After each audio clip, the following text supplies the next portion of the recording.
ইহ জগৎ থেকে পর জগতে আমাদের চলে যেতে হবে। তাহলে বলুন, কিসের এত অহংকার, কিসের এত হিংসা, কিসের এত বিদ্বেষ, কিসের এত নিজের দাম্ভিকতা?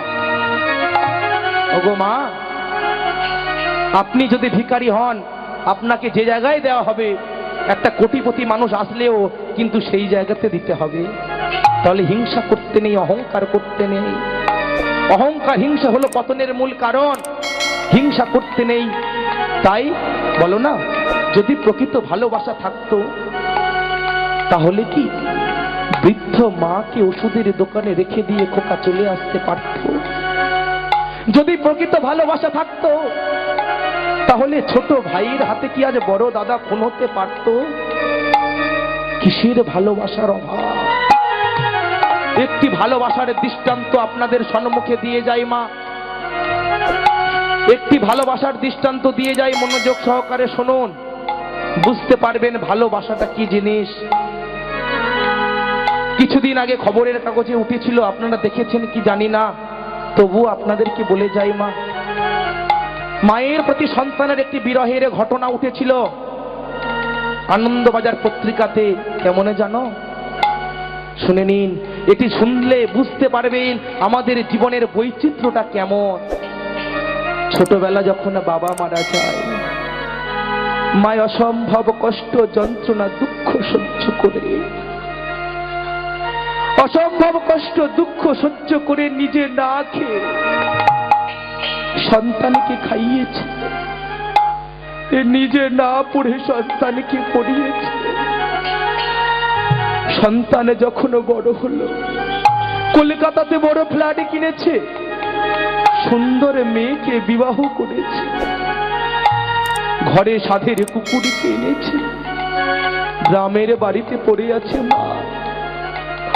মা কাঁদছে আর বলছে, ওরে খোকা, তুই যখন ছোট ছিলিস তোকে আমি কত না ভালোবেসেছি, নিজের বুকের মাঝে কত না তোকে জড়িয়ে ধরে। হরিবল হরিবল। ওরে খোকা, আজ তোর কি মনে পড়ে যখন তোর বাবা মারা যায় না, তখন আমি কি করেছিলাম জানিস? নিজে না খেয়ে তোকে খাইয়েছি। আজ আমি লোকমুখে শুনেছি তুই নাকি চাকরি পেয়েছিস, তুই নাকি সুন্দর মেয়েকে বিবাহ করেছিস, সাধের কুকুরকেও বাড়িতে এনেছিস। যদি তোর সাধের স্ত্রীর থাকার জায়গা হয়, যদি তোর সাধের কুকুরের থাকার জায়গা হয়, তাহলে আমার মতো অভাগীর মার কি কি জায়গা হয় না? কৃষ্ণ ছাড়া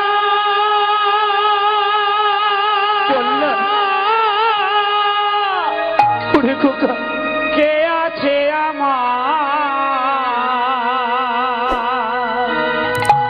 বিশ্ব চরাচর মাঝে,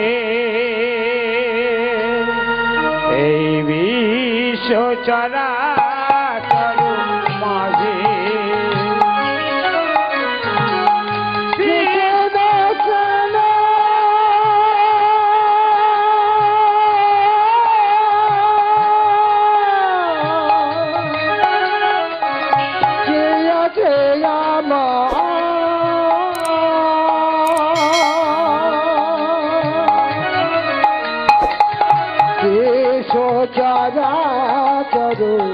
মাঝে দেশ চরাচর মাঝে কৃষ্ণ ছাড়া কে আছে আমার? বিশ্ব চরাচর মাঝে, বিশ্ব চরাচর মাঝে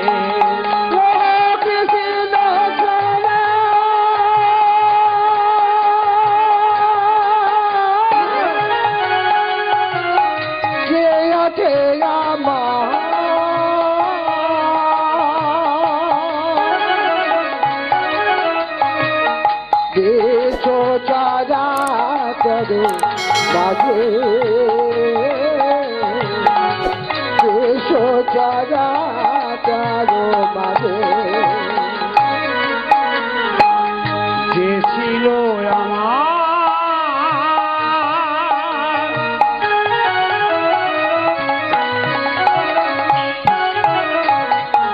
চলার পথের সাথী,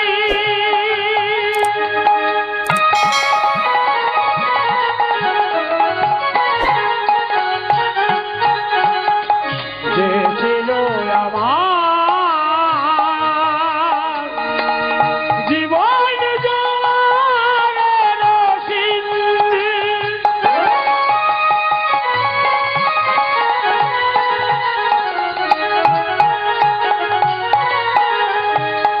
তাকে কি ভুলিতে পারি, তাকে কি ভুলিতে পারি,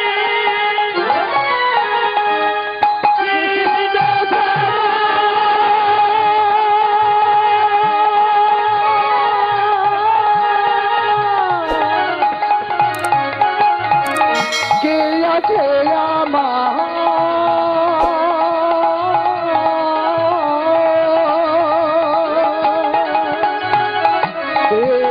চাঁদা চাঁদো মাঝে এসো চাঁদা চাঁদো মাঝে কৃষ্ণ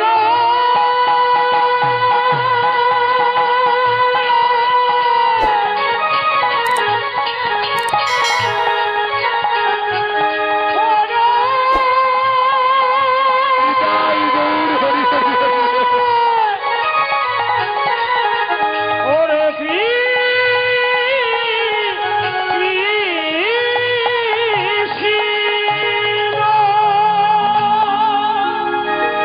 কৃষ্ণ কৃষ্ণ ছাড়া কোনো উপায় নেই মা। সন্তানের জন্য মা ক্রন্দন করছে। গ্রামের বাড়িতে বসে সেই দিনে পড়েছে ছেলের জন্মদিন। মা তখন চিঠিপত্রতে লিখছে খোকার উদ্দেশ্যে, ওরে খোকা মনে পড়ে তুই যখন ছোট ছিলিস তখন তোর বাবা মারা যায়, কত দুঃখ কষ্ট যন্ত্রণা সহ্য করে তোকে আমি মানুষের মতো মানুষ করেছি।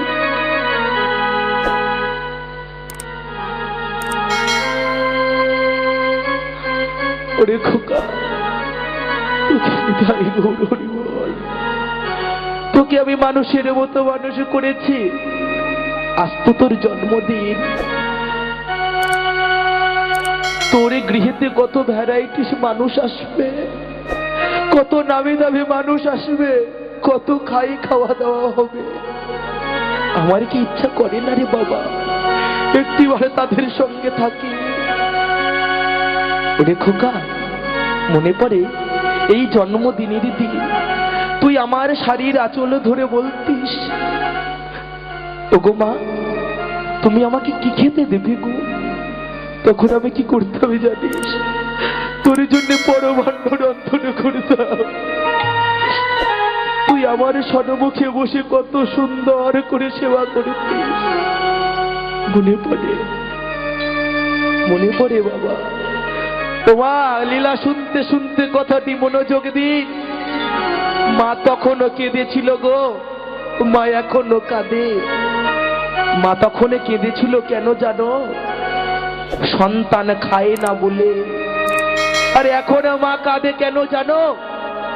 সন্তানে খেতে দেয় না বলে। ইহ জগতের সন্তানরা মাকে ভালোবাসে না, বাবাকে ভালোবাসে না। সব থেকে ভারতের মধ্যে সব থেকে শিক্ষিত রাজ্য কোনটা জানো? সব থেকে শিক্ষিত রাজ্য হলো কেরালা। 93% শিক্ষিতের হার। আর সব থেকে বৃদ্ধাশ্রম বেশি ওই কেরালাতে।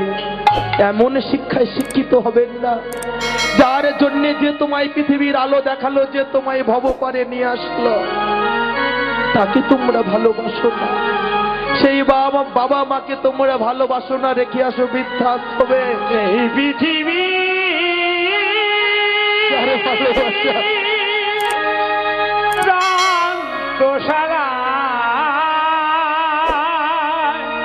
হায় গো কেহ বাবা মাকে ভালোবাসতে হয় বাবা। কেহ যা হায় গো কেহ আসে কেহ যায় এই পৃথিবীর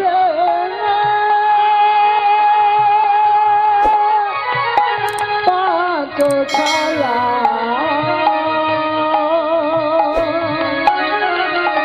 হায় গো দেহ আছে দেহ যায় গো দেহ আছে দেহ আর না হাসি বনমেলায় নিকট নীরবতায় হায় গো কেহ আসে কেহ যায় আর কাহানা হাসে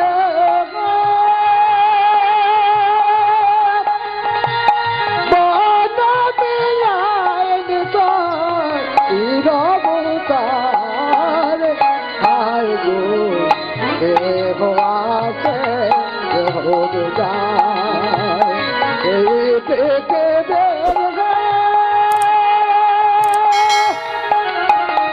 তাতে চলা হায় গো দেহ আছে দেহ যায় যায় গো দেহ আছে দেহ যায় কত আশা নিয়ে আসি এই ভাবে কত যাবে আসিয়ে ভাবে আর কত আশা নিয়ে আসি এই ভাবে সবই কিছু রেখে চলে যেতে হবে কত যাবে আসিয়ে ভাবে সবে কিছু রাখে চলে যেতে হবে কেহ কারো পানে ফিরিয়া না চায় হায় গো কেহ আসে কেহ যায় আই থেকে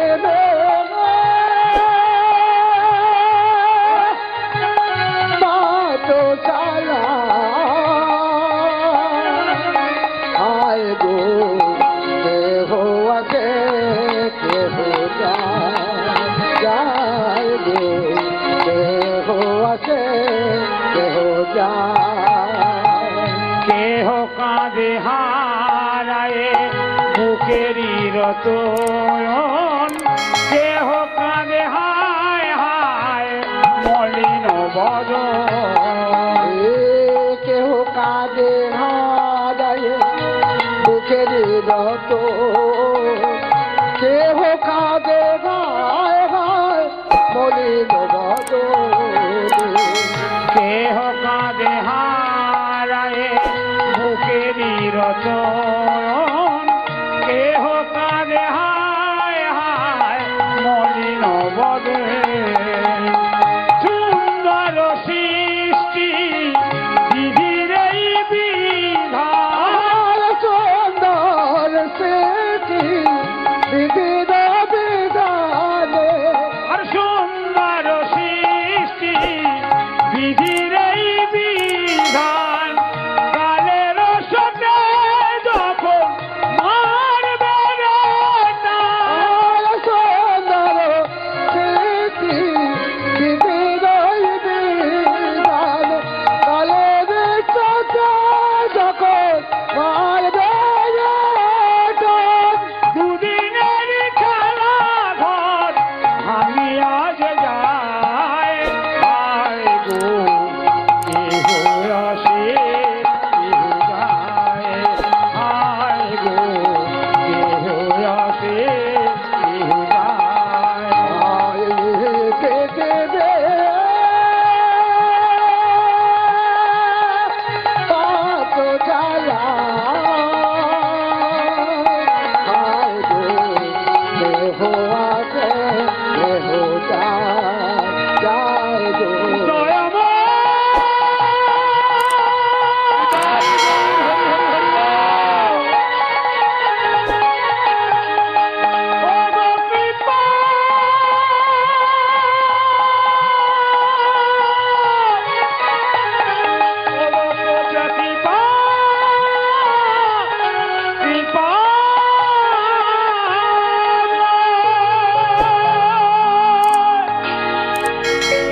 ওগো মা, তাই মাকে ভালোবাসতে হয়, বাবাকে ভালোবাসতে হয়। সে ধন যদি একবার হারিয়ে যায় আর ফিরে পাওয়া যায় না। বাবার বয়স হয়ে গেছে, বাবাকে কোনো দিনে দেখেনি, আর বাবা যখন মারা যাচ্ছে তখনও দুটো মিষ্টি নিয়ে গিয়ে বাবার মুখে দিয়ে বলছি, বাবা তুমি খাও। সেই মিষ্টি কি মা কোনোদিনে বাবার গলা থেকে নামবে? বাবা যখন খেতে পারতো তখন বাবাকে খেতে দেয়নি। আর বাবা যখন মারা গেল 2 লক্ষ টাকা খরচ করে লোক ডেকে গ্রাম শুদ্ধ খাওয়ানো হচ্ছে। এ কেমন নীতি? এ কেমন নীতি হয়ে কলিদিছি? ওই 2 লক্ষ টাকা যদি তুমি তোমার বাবার পিছনে ব্যয় করতে, মায়ের পিছনে ব্যয় করতে, হয়তো তারা এখনো 1টা বছরে বেঁচে থাকে। তাই কিসের ভালোবাসার অভাব? কেন আমাদের পুত্ররা আমাদের বাবা মাকে ভালোবাসে না? এটি হলো কলির মানুষের ধর্ম। তাই কৃষ্ণচন্দ্র কি করলো জানেন? মায়ের কথা যখন সন্ধ্যা হয়ে গেছে তখন মায়ের কথা মনে পড়েছে। শ্রীরামকে বলছে, শ্রীরাম আর বিলম্ব করো না, তুমি পাল জড়ো করো, তুমি পাল জড়ো করো শ্রীরাম, চলো আমরা গৃহে ফিরে যাই। তাই বলি শোনো, আজও মাঠে আমাদেরও বিলম্ব দেখিয়া, আরে হেন বুঝি কাঁদে মাতা কত পানে চাইয়া, পানে চাইয়া। মা বুঝি ক্রন্দন করছি, আরে বিলম্ব করো না, তুমি চলো গৃহে ফিরে যাই। তখন বলি শোনো, তাই কি? তাই কৃষ্ণ বললেন, আজও মাঠে আমাদেরও, ওগো আজও মাঠে আমাদেরও বিলম্ব দেখিয়া, আরে আজ মাঠে আমাদের বিলম্ব দেখিয়া, আজ মাঠে আমাদেরও বিলম্ব দেখিয়া, আরে আজ মাঠে আমাদের বিলম্ব দেখিয়া, আরে হেন বুঝি কাঁদে মাতা কত পানে চাইয়া, আরে হেন বুঝি কাঁদে মাতা কত পানে চাইয়া, আরে হেন বুঝি কাঁদে মাতা কত পানে চাইয়া, মা বুঝি কাঁদিছে রে, মা বুঝি কাঁদিছে রে, ও ভাই শ্রীরামি, ও ভাই সুদাম, মা বুঝি কাঁদিছে রে, ও ভাই শ্রীরামি, ও ভাই সুদাম, মা বুঝি কাঁদিছে রে, কত পানে চাই চাই মা, জয় গৌর হরি হরি হরি বল।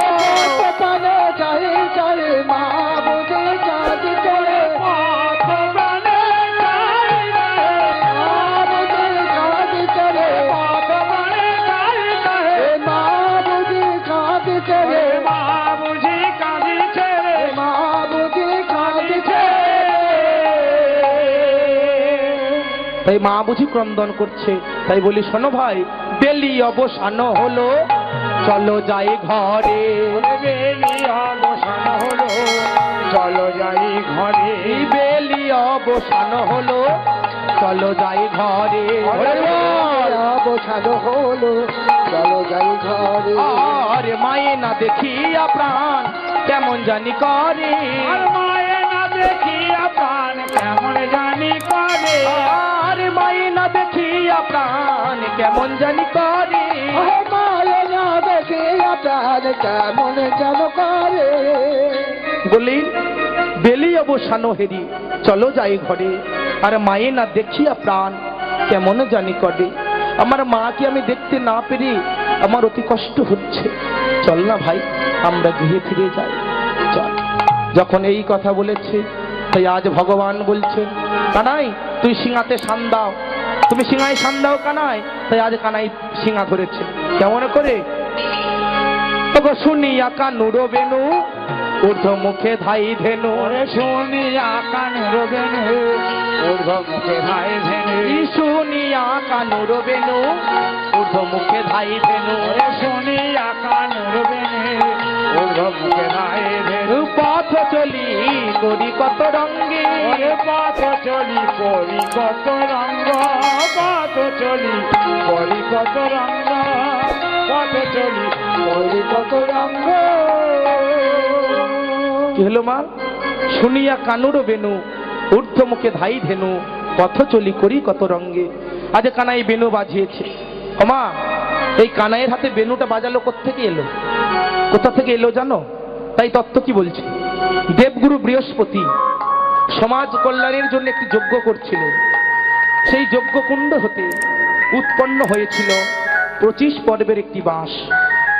ওই যখন 25 পর্বের বাঁশ উৎপন্ন হলো, নবম পর্বে তৈরি হলো সাড়ম্বর ধেনু, অর্থাৎ বিষ্ণুর হাতের ধনুক। সপ্তম পর্বে তৈরি হলো কোদণ্ড নাম, অর্থাৎ শিবের হাতের ত্রিশূল। পঞ্চম পর্বে তৈরি হলো রামের হাতের হরধনু। দ্বিতীয় পর্বে তৈরি হলো অর্জুনের হাতের গান্ডি। থাকে এক পর্ব দিয়ে তৈরি হলো কৃষ্ণের 3টি জিনিস, বেণু, বংশী, মুরলী। বংশী কখন বাজাতেন মা? যখন ধেনুগণকে চালিয়ে নিয়ে যেতেন। আর বেণু কখন বাজাতেন? যখন গৃহে ফিরিয়ে নিয়ে যেতেন। আর মুরলী কখন বাজিয়েছিলেন? একমাত্র শ্রী রাস মণ্ডলে।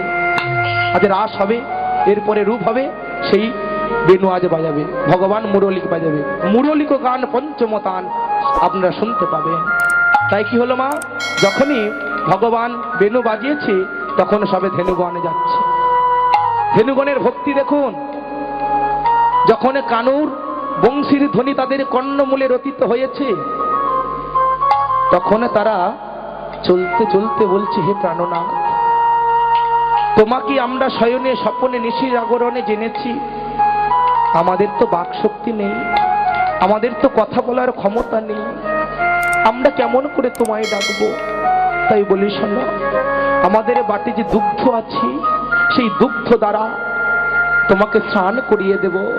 তাই আজ পদে কি বলছি? ওগো দুগ্ধ সবই পরে বাটে প্রেমের তরঙ্গ ওঠে। দুগ্ধ সবই পরে বাটে প্রেমের তরঙ্গ ওঠে। দুগ্ধ সবই পরে বাটে প্রেমের তরঙ্গ ওঠে। এসের গাবে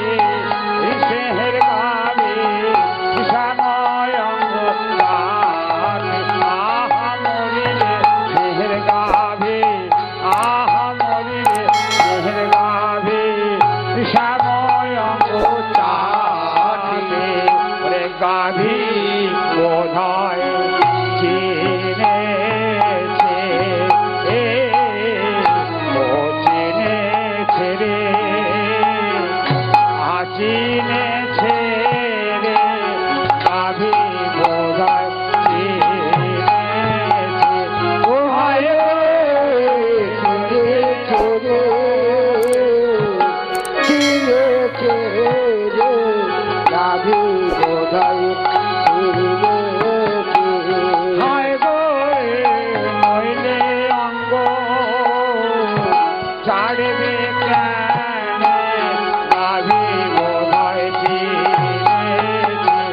হায় গো নইলে অঙ্গ ছাড়বে কেন, গাভী বোধয় চিনেছে।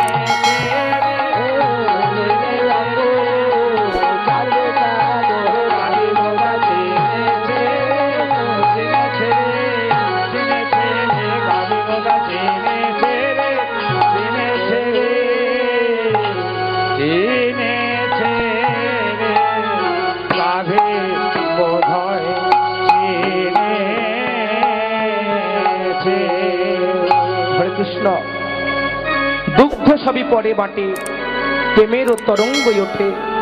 স্নেহের গাভী শ্যামই অঙ্গ চাটে। আমা পরস্পর প্রোগ্রাম করে আসছি গো, যেহেতু পরস্পর প্রোগ্রাম করে আসছি তো বলা ঠিক নেই গো, একটু হয়তো অসুবিধা হচ্ছে, নিজ ঘরের সন্তান মনে করে মাফ করে দেবেন না। আমা যখন দুগ্ধ সবই পরে বাটে প্রেমের তরঙ্গ ওঠে, স্নেহের গাভী শ্যামই অঙ্গ চাটে। শ্যামের অঙ্গ তারা লেহন করে দিচ্ছে। দেখুন তাদের ভক্তির পাত্রটা কতখানি, ভক্তিটা কতখানি। ভক্তি কেমনে জানেন মা? হৃদয় বৃন্দাবন সাজাই যদি মন ফুলে দিয়ে তাদেরকে ডাকা যায়, মন ফুলে দিয়ে যদি তাদেরকে ডাকা যায়, ভগবান তাদেরকে কৃপা করে গো মা। বাইরের আড়ম্বরে প্রয়োজন হয় না। আপনারা করেন না নৈবেদ্য ফল মূলাদি দ্বারা ভগবানকে ডাকার? বলতে পারবেন ভগবান সেগুলি কি সেবা করে? না মা, ভগবান সেবা করে না। ভগবান সেবা করে কোনটি জানো? সেটি হলো ভক্তি। নিজের দেহটাকে ভক্তি রূপে রূপান্তরিত করুন, আর নয়নে বাড়ি বডিশন করুন। যে কীর্তন শুনছেন আপনারা, কীর্তন শুনতে শুনতে দুঘটা অশ্রু বাড়ি বিগলিত করুন, তাহলে আপনার ভক্তি আসবে, প্রেম আসবে। সেই ভক্তি দিয়ে ডেকেছিল কেউ জানেন মা? সেই ভক্তি দিয়ে ডেকেছিল একমাত্র যশোদা। 9 লক্ষ গরুর দড়ি নিয়ে গোপালকে বাঁধতে গিয়েছিল। বলতে পারবেন গোপালকে কি বাঁধতে পেরেছিল? যতবার করে গোপালকে বাঁধতে যায় ততবার করে 2 আঙুল করে দড়ি কম হয়ে যায়। বলতে পারো মা, এই 2 আঙুলের দড়িটাই বাকি। এই 2 আঙুলের দড়িটা কে জানো? একটা হলো ভক্তি আর একটা হলো কৃপা। আপনার ভক্তি যত ঊর্ধ্বগামী হবে, ভগবানের কৃপা তত নিম্নগামী হবে। আর দুটো যখন একত্রিত হয়ে যাবে, নিতাই গৌর হরিবোল বলে আমরা হরিবোল হরিবোল। সেই প্রেমে দিয়ে ডাকুন, সেই ভক্তি দিয়ে ডাকুন, তাহলে ভগবান তোমার কাছে আসবে। ভক্তি দিয়ে ডেকেছিল কি জানেন মা? এমন ভক্তি দিয়ে একটি ভক্ত ডেকেছিল, তার এত ফল খেতে ভগবানের দ্বিধা হয়নি। ভক্তটা কে জানো? ত্রেতা যুগে রামচন্দ্র অবতারী ছিলেন এক বালিকা, তার নাম হলো শবরী। শবরীর কুঞ্জে একদিনে শবরীর গুরুদেব এসেছে, এসে বলছে, শবরী, তোমার এই যে ভক্তি, তোমার এই যে ভক্তির পাত্র, শোনো শবরী, আমি তোমায় বলে যাই, এই ভক্তির দ্বারা, এই প্রেম বস্তু দ্বারা তুমি একদিন ভগবানকে পাবে। তুমি যেন ভক্তি থেকে কখনো বিরত থেকো না। তাই গুরুদেবের কথা মতো শবরী কি করে জানেন মা? প্রতিদিন পথে ফুলে বিছায়, বিশ্বাস একদিন ভগবান আসবে। শুধু বিশ্বাসটা দেখো, প্রতিদিন ফুলে বিছিয়ে যায়, মাসের পর মাস, বৎসরের পর বৎসর, কিন্তু ভগবান আসে না। আরে কি করে জানেন?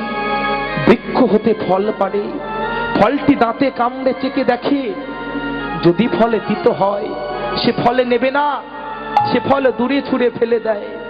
আরে যদি ফলে টক হয় সে ফলও নেবে না মা, সে ফলও দূরে ছুঁড়ে ফেলে দেয়। আরে যদি ফল সুমিষ্ট হয় সেটি ধরার আঁচলে করে এনে যত্ন সহকারী অগ্র পাত্রিতে করে তুলে রাখে, মনে বিশ্বাস একদিন ভগবান আসবে। এমতো সময় শবরী একদিনে ফুলে বিছাচ্ছে, আরে ভগবান রামচন্দ্র আর লক্ষণ দুজনে এসে দাঁড়িয়েছে। শবরী, কে কে? ভগবান, তুমি এসেছো ভগবান, তোমাকে আমি কতদিনে ধরে ডাকছি, তুমি সবে এলে, এসো এসো। তাই শবরী ফুলে বিছানো পথে দিয়ে লক্ষণ আর রামচন্দ্রকে নিয়ে গেলেন নিজের কুঞ্জে। যখনই নিজের কুঞ্জে নিয়ে গেলেন তখন কি হলো জানো মা? রামচন্দ্র বলছে, শবরী, আমি হলাম বনচারী, বনে বনে ঘুরি, বনের ফল মূলা দিয়ে আমি আহার করি। ওগো শবরী, আমি হলাম ক্ষুধার্থ, আমি হলাম তৃষ্ণার্থ, আমি হলাম পিপাসার্থ। দাও না শবরী, তোমার কাছে যদি কিছু সেবা দ্রব্য থাকে একটি বাই আমার দাও না। তখন